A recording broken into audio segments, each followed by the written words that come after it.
গরমকালের সময় আরিয়ান, নিতিন, নয়না, সমীর আর সঞ্জনা কলেজের এই 5জন বন্ধু পাহাড়ে বেড়াতে যাচ্ছিল।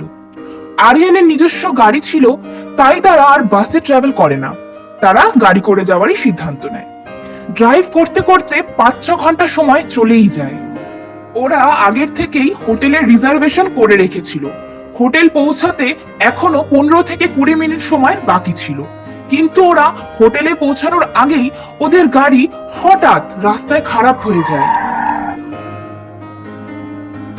আরে ভাই, এইবার আবার গাড়ি খারাপ হয়ে গেছে। এটা না তোর প্রতিবারের ড্রামা আরিয়ান, কখনো তো গাড়ির সার্ভিসিং করিয়ে নে। আরে সার্ভিসিং তো ছাড়, মনে হয় কুঞ্জুসটা ট্যাঙ্কও ফুল করায়নি, এর জন্যই গাড়ি থেমে গেছে। আরে চুপ কর ভাই, একটু আগেই তো একটা পেট্রোল পাম্পে ট্যাঙ্ক ফুল করেছিলাম। মনে হয় অন্য কিছু খারাপ হয়েছে, কি জানি এখানে কোনো মেকানিকও পাওয়া যাবে কিনা। আশেপাশে তো কেউ নেইও যে জিজ্ঞাসা করব। আরিয়ান বলতে বলতেই দেখলো সামনে গ্রামেরই একটা লোক আসছে। ও গাড়ির কাঁচটা নিচে নামিয়ে লোকটাকে আওয়াজ দিয়ে বলল, আঙ্কেল একটু শুনবেন? লোকটা গম্ভীরভাবে ওর দিকে তাকালো আর দ্রুত হেঁটে ওর কাছে এলো। আঙ্কেল, আমাদের না গাড়ি খারাপ হয়ে গেছে, আশেপাশে কি কোনো গ্যারেজ বা মেকানিক আছে যে কিনা আমাদের গাড়ি ঠিক করতে পারবে? গাড়ি খারাপ হয়নি তোমাদের, ওই সামনে দেখো, ওই যে গাছটা, ওর সামনে হাত জোর করে বলো যে আমাদের এখান থেকে যেতে দাও, কি? না হলে তোমরা এখান থেকে যেতে পারবে না। মনে হয় এখানে নতুন এসেছো, এর জন্য জানো না যে এখানে পাহারাদারি বেতাল করে। বেতাল? সেটা আবার কি? ওই সব জানার দরকার নেই তোমার, আর আমার কাছে এত সময় নেই যে আমি তোমাকে সব বোঝাবো। শুধু যাও আর গাছটা নিচে হাত জোড় করে বলো যেটা আমি তোমাকে বলতে বললাম, তাহলেই ও তোমাকে এখান থেকে আগে যেতে দেবে। আমি চললাম। এতটা বলে ওই লোকটা তো ওখান থেকে চলে গেল, কিন্তু ওই লোকটার কথা শুনে সবাই অবাক হয়েছিল, কারণ ওরা তাদের জীবনে প্রথমবার এমন ধরনের কথা শুনছিল। এটা কি ননসেন্স ছিল ভাই? এই ননসেন্স ছাড়, আর উনি যেমন বললো সেটা গিয়ে কর। হতে পারে সত্যি এমন কিছু আছে। হ্যাঁ ভাই, চল যাই। এমনিতেও মেকানিক তো এখানে নেই, তাই এটাই ট্রাই করে নেই। হতে পারে এখানে সত্যি কোনো বেতাল আছে, আর ওর আমাদের ওপর একটু দয়া এসে যাক। শহরের মানুষদের এইসব কথার উপর বিশ্বাস করাটা একটু মুশকিল, কিন্তু নয়না আর সঞ্জনার বলার জন্য সবাই গাড়ির থেকে নেমে ওই গাছটার তলায় গিয়ে হাত জোর করে দাঁড়িয়ে গেল। আমরা এখানে সবাই ঘুরতে এসেছি, আমাদের প্লিজ আগে যেতে দাও। সঞ্জনার সাথে সাথে বাকি সবাইও এটা বলল। তখনই শান্ত আবহাওয়াতে অশান্ত কিছু দেখা দিল, আর ওই গাছটার এক একটা পাতা এমন ভাবে হাওয়াতে নড়তে শুরু হলো যে ওর শব্দতে আর 5জনের কানে লাগতে শুরু করে। ওরা এসে নিজেদের গাড়িতে বসে পড়লো। তোদের সবার কি মনে হয় গাড়ি স্টার্ট হয়ে যাবে? যখনই কোনো গ্রামে আসো তখনই কিছু না কিছু ফালতু জিনিস করতে হয়। আমি অনলাইনে কোনো মেকানিক সার্চ করছি, দাঁড়াও। আরে আগে গাড়ি স্টার্ট তো করে দেখ। আচ্ছা, মনে হয় গাড়ি স্টার্ট হয়ে যাবে। বেতালের হালকা খিল্লি করে আরিয়ান গাড়ি স্টার্ট করতে লাগলো, আর সত্যি গাড়ি স্টার্টও হয়ে গেল। এটা দেখে ওরা 5জনেই অবাক হলো। আরে এটা তো সত্যি স্টার্ট হয়ে গেল। গ্রামের মান্যতা আর পরম্পরা কোনোটাই ফালতু হয় না। যাই হোক, এইসব তোদের মাথায় ঢুকবে না। হ্যাঁ ঠিক, কারণ এইসব তোর মতো গেয়েদের মাথাতেই ঢোকে। আরিয়ান গাড়ি চালাতে শুরু করলো, আর কিছুক্ষণের মধ্যেই ওরা নিজেদের হোটেলে পৌঁছে গেল। হোটেলের এন্ট্রান্সেই অনেক বড় একটা মন্দির ছিল, কিন্তু মন্দিরের ভেতরে মূর্তি যে কোন দেবতার ছিল সেটা কেউ বুঝতে পারলো না, কারণ এর আগে কেউই এই ধরনের দেবতার মূর্তি দেখেনি। বড়ই অদ্ভুত মন্দির। মন্দিরের ভেতরে না তো পুজো করার কোনো সামগ্রী আছে, আর না আলো আছে। বড়ই অদ্ভুত। আপনারা মন্দিরের ওপর বেশি ধ্যান দেবেন না, এর থেকে যত দূরে থাকবেন আপনাদের জন্য ততই ভালো। আরে কেন শুধু শুধু মেয়েদের ভয় দেখাচ্ছ? আরে কিছু নেই এখানে, চল নিজের নিজের রুমে যাই। বাকি সবাই তো ওই মন্দির আর গার্ডের কথাগুলোকে ইগনোর করে নিজের নিজের রুমে চলে গেল, কিন্তু সিকিউরিটি গার্ডের কথা শুনে সমীরের মন যেন চঞ্চল হয়ে উঠল। নয়না আর সঞ্জনা একটা আলাদা রুম নিয়েছিল, আর 3টে ছেলে মিলে আরেকটা রুমে একসাথে ছিল। পুরো দিনে ট্রাভেল করে তাদের হোটেলে পৌঁছাতে পৌঁছাতে রাত হয়ে যায়। তাই সবাই ভীষণ ক্লান্ত, খাবার খেয়েই ঘুমিয়ে পড়ে। কিন্তু সমীর নিজের মনে মনেই একটা কিছু যেন ভাবছিল। আসলে কি ছিল ওখানে জায়গায় আমি দেখলাম? আমি ভালো করে জানি যে ওটা আমার ভ্রম নয়। গ্রামের মান্যতা আর পরম্পরা কোনোটাই ফালতু হয় না। যাই হোক, এইসব তোদের মাথায় ঢুকবে না। হ্যাঁ ঠিক, কারণ এসব তোদের মতো গৃহদের মাথাতেই শুধু ঢোকে। আরিয়ানের কথার উত্তর সমীর দিতেই যাবে, তখনই ওর নজর গাড়ির মিররের গেল, যাতে ওই গাছটা পরিষ্কার দেখা যাচ্ছিল, যার সামনে ওরা হাত জোর করে জাস্ট এলো। কিন্তু যখন সমীর ভালো করে দেখলো, তো একটা 6-7 ফিটের বড় ভয়ানক প্রাণী দেখা গেল, যেন একটা রাক্ষস ওই গাছে উল্টো হয়ে ঝুলছিল আর ওদেরকে ওখান থেকে যেতে দেখছিল। এটা দেখে সমীরের হৃৎপিণ্ড যেন ওর মুখে চলে এসেছে, কিন্তু বাকিরা কেউ ওর কথায় বিশ্বাস করবে না ভেবে নিজের চোখ বন্ধ করে চুপচাপ বসেছিল। হোটেল পৌঁছেই ও নিজের চোখ খুলল, আর হোটেলে পৌঁছেই ও সেই রাক্ষসের মতো দেখতে প্রাণীটার মন্দির দেখতে পেয়ে আরো বেশি হতভম্ব হয়ে গেল। তাই ওর মনে এটা জানার আগ্রহ আরো বেশি হচ্ছিল যে আসলে ওটা কি, আর কেনই বা সবাই ওকে দেখে ভয় পাচ্ছে। কিছু তো অদ্ভুত ছিল ওটা, কি ছিল সেটা বুঝতে পারছি না। কি যেন বলেছিল ওই গ্রামের লোকটা? মনে হয় এখানে নতুন এসেছো, এর জন্যই জানো না যে এখানে পাহারাদারি বেতাল করে। হ্যাঁ বেতাল, কিন্তু এটা কি জানি না। ইন্টারনেট সবকিছু জানে, দেখি তো। সমীর ইন্টারনেটে বেতাল লিখে ওর ব্যাপারে সার্চ করলো, যাতে ও বেতালের বিষয়ে জানতে পারে, আর ওই পাহাড় আর বেতালের মধ্যে কি কানেকশন আছে সেটাও যাতে ও খুঁজে বের করতে পারে। ও মাই গড, আমাদের ভাগ্য অনেক ভালো যে আমরা বেঁচে ফিরেছি, না হলে এটা তো অনেক ডেঞ্জারাস। মানুষদের মেরে ও মানুষদের আঙ্গারের ওপর দখল করে নেয়। কিন্তু যদি এমনই হবে তাহলে কেন ওর মন্দির এখানে বানানো হয়েছে? বড়ই অদ্ভুত ব্যাপার। এর পিছনে কিছু না কিছু গল্প তো নিশ্চয়ই আছে, খবর নিতে হবে।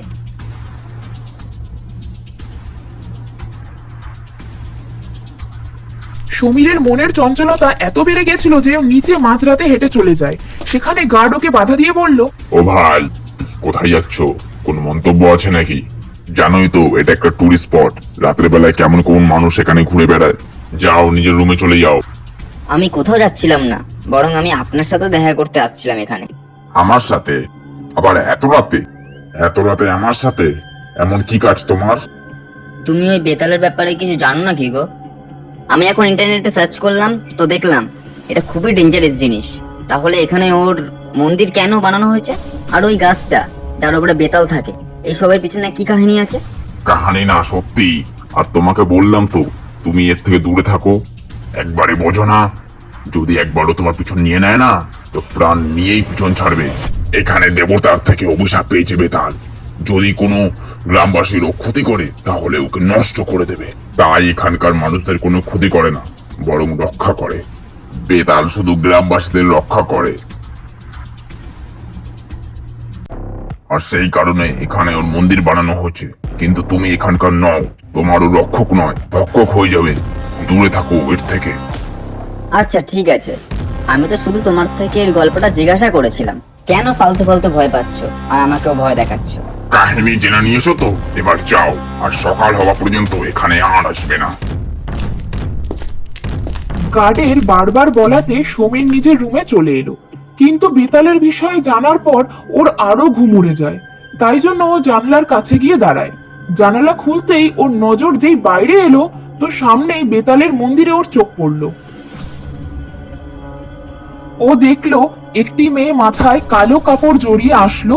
মেয়েটি বেতালের মন্দিরে একটা প্রদীপ জ্বালালো আর একটা মুরগির বলি দিয়ে দিল। সমীর বুঝতে পারলো না যে মেয়েটা এমন কেন করছে। ও এমনিতেই শুরু থেকে বেতালের বিষয়ে জানার জন্য খুব আগ্রহী ছিল।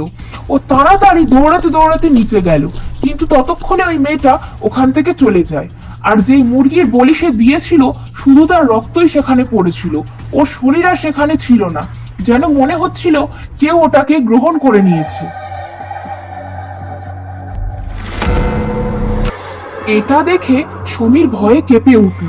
ও তাড়াতাড়ি দৌড়াতে দৌড়াতে ভেতরে এলো আর তাড়াতাড়ি নিজের ল্যাপটপটাকে খুললো আর বেতালকে দেওয়া বলিগুলোর বিষয়ে সার্চ করলো। সেখান থেকে ও জানতে পারলো যে বেতাল এমন একটা শক্তি যে কিনা মানুষের প্রত্যেকটা ইচ্ছাকে পূরণ করতে পারে, কিন্তু তার জন্য বেতালকে খুশি করতে হয়। তার পশু বলি অত্যাধিক প্রিয়। আমি যা চাইতাম আমি সেটা পেয়ে গেছি। এটা দিয়ে সাপও মরবে আর লাঠিও ভাঙবে না, শুধুমাত্র একটা বলিতে দিতে হবে। পরের দিন ওরা পাঁচজনেই ঘুরতে বেরোলো। ঘুরে ফিরে আবারও হোটেলে ফিরলো। আগের দিনের মতন আজকেও সবাই ভীষণ ক্লান্ত, তাই খাবার খেয়ে সবাই ঘুমিয়ে পড়লো। কিন্তু সমীর ঘুমোলো না। সবাই ঘুমিয়ে যাওয়ার পর ও উঠলো আর ট্যাক্সি করে কোথায় যেন চলে গেল। রাতের প্রায় 2:30 বাজে যখনও হোটেলে ফিরলো, কিন্তু ও হোটেলের ভেতরে গেল না, বরং বাইরে থাকা বেতালের মন্দিরের দিকে গেল। ওর হাতে একটা থলি ছিল। ও একটা জ্যান্ত মুরগি এনেছিল যার কিনা মুখ হাত পা বাঁধা ছিল। ও সেটার বলি দিয়ে দিল বেতালকে। তখনই ওর চোখের সামনে ওই মুরগিটি কোথায় গায়েব হয়ে গেল ও বুঝতেই পারলো না।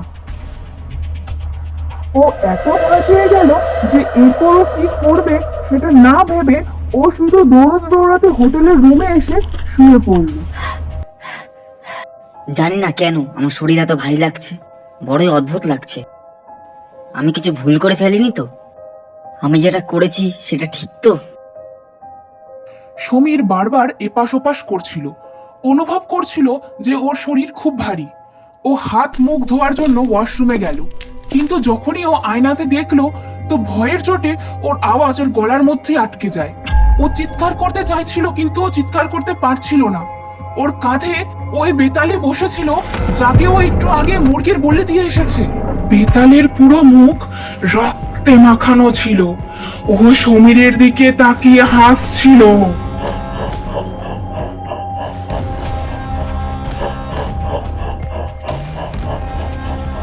তুই আমাকে বলে দিলি, অথচ নিজের ইচ্ছাটাও বললি না। বল কি ইচ্ছা তোর, আমি পূরণ করবো। যদি রাত 3টের সময় কেউ নিজের চোখের সামনে এমন দৃশ্য দেখে নেয় তাহলে তার ভয় আপনি বুঝতেও পারবেন না। সমীর খুব ভয় পেয়েছিল, কিন্তু সে তো বেতালকে বলি চড়িয়েছে। আমার একটা ইচ্ছে আছে, সেটা শুধু পূরণ করে দাও। আমি জানি তুই তোর কোন ইচ্ছা পূরণ করতে চাস, তাই তুই আমাকে বলি চড়িয়েছিস। এখন বল ওটা কি ইচ্ছে। আমি বেশি অপেক্ষা করতে পছন্দ করি না। তুমি আরিয়ানকে মেরে দাও। আমার আর নয়নার মাঝখানে ও বারবার আসে। ও চায় যে আমার নয়না ওর হয়ে যাক, কিন্তু আমি এটা হতে দেব না। নয়না শুধু আমার আর আমার। সমীর নিজের কথা শেষ করার আগেই ও আয়নাতে দেখলো যে বেতাল আর ওর কাঁধে বসে নেই। ওর কাঁধও এখন একেবারে হালকা হয়ে গেছে। ওর মনে হলো হয়তো এগুলো ওর কোনো ভ্রম। ও ওয়াশরুম থেকে বাইরে এলো তো দেখলো আরিয়ানের শরীর পুরো সাদা হয়ে গেছে আর বেতাল ওর বুকের ওপর বসে রয়েছে। ওর বুকের ওপর বসে ও সমীরের দিকে তাকিয়ে খুবই ভয়ানকভাবে হাসছিল। আমি তোর কাজ করে দিয়েছি, এখন আমার নরবলি চাই। কি? এটা কি বলছো তুমি? নড়া বলি? কিন্তু আমি তো তোমাকে আগেই বলে দিয়ে দিয়েছি। অর্ধেক জ্ঞান সব সময় বিপদে ফেলে। পশু বলি পেয়ে তো আমি জীবিত হই। কাজ পুরো করার পর আমার নরবলি চাই। আমাকে নরবলি এনে দাও, না হলে আমি তোমাকেই খেয়ে ফেলবো। না দেখো, আমি এটা করতে পারবো না। তুমি যত চাইবে আমি তোমাকে ততই পশু বলি দেবো, কিন্তু আমি কিভাবে কোনো মানুষকে বলি দিতে পারি? আমার দ্বারা হবে না, আমি পারবো না, আমাকে ক্ষমা করো। কত ভালো মানুষ তাই না তুই? নিজের বন্ধুকে দেওয়ার আগে একবারও চিন্তা করেছিলিস কি?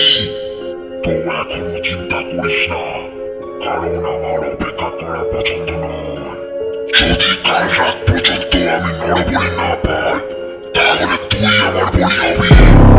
বেতাল আরিয়ানের মৃত শরীরের উপর থেকে জানলার দিকে লাফিয়ে পড়লো আর নিজের মন্দিরের মধ্যে প্রস্থান করলো। সমীরের চোখের সামনে আরিয়ানের মৃত শরীর পড়ে রয়েছে।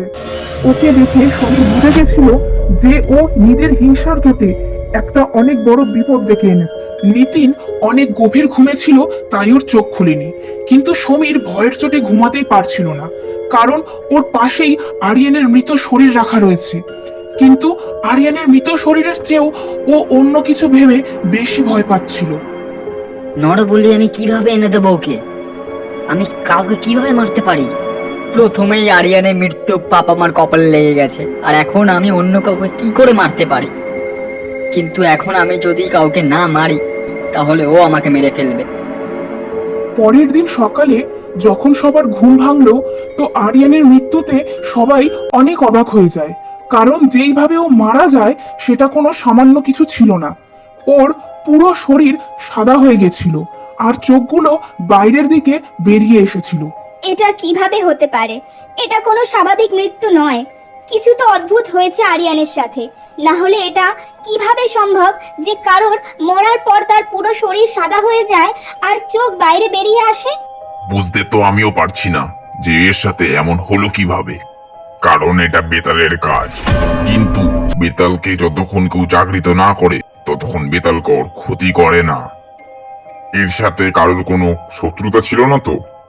তোমার মাথা কি খারাপ হয়ে গেছে? তখন থেকে উল্টোপাল্টা বলে যাচ্ছ। এখানে আমাদের বন্ধু মারা গেছে আর তুমি যত ফালতু কথা বলছো। ফালতু কথা বলছি না, আমি সত্যি কথা বলছি। কেউ জাগিয়েছে বেতালকে, আর হতে পারে তোমাদের মধ্যে একজন কেউ আছে যে এটা করেছে। কারণ তোমাদের সাথে কারোর কোনো এখানে মতলব নেই, প্রথমবার এখানে এসেছো, তো কেউ তোমাদের সাথে এরকম কেন করবে? তোমাদের মধ্যেই কেউ একজন আছো যে কিনা এ সবকিছুর জন্য দায়। আপনাদের যদি এই গল্পটি ভালো লেগে থাকে তাহলে লাইক করতে ভুলবেন না, আর স্কেরি বাংলা চ্যানেলটিকে সাবস্ক্রাইব করতে কিন্তু একদমই ভুলবেন না।